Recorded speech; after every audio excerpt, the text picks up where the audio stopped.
So, here we are. It's your boy King Malcolm, And it's my first video on my channel. I mean, people told me I should make a video. My own channel. Might as well. I always have something to say, right? So, here we go. Lately, Wale album dropped. Everybody talking about they got ambition, blah, blah, blah, blah, blah. It's all a bunch of bull. Listen, people talk about having ambition, and then people always talk about how they're on this mission. But you see, the thing I've come to find out is that people are always dissing and missing the point. The thing is like you can have ambition, but don't have a rapper tell you that you have ambition. That right there is just lame. You shouldn't have to hear a celebrity or a rapper or anybody, for that matter, tell you how to live your life. Either you have it or you don't. And the problem I see is that people are always trying to be somebody they're not. And that's the worst thing you can do. Like, you hear it all the time. Women always say, well, act like a lady, think like a man. No! Why would you want to think like a man if you're a lady? If you're a lady, you will attract a man. Not if you're a lady and you think like a man, you're only going to attract a dog.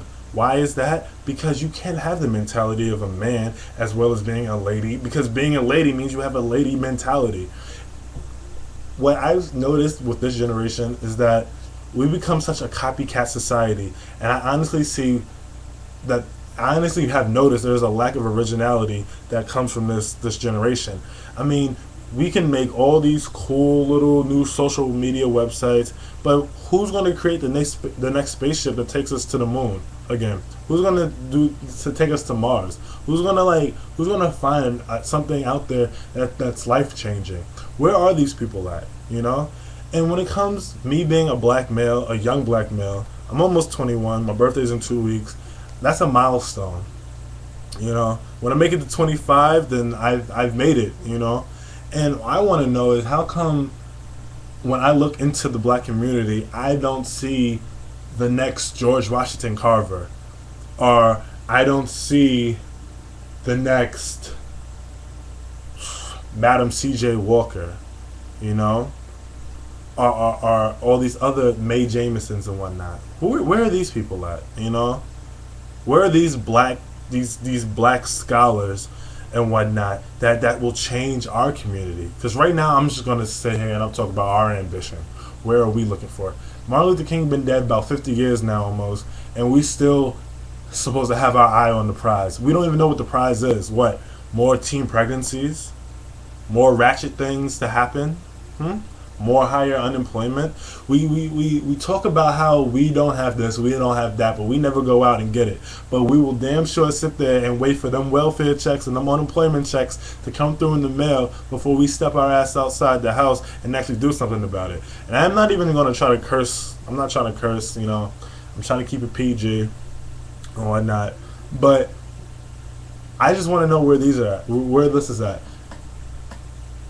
A problem I always see, and it grips the city I live in, Mount Vernon, is corruption.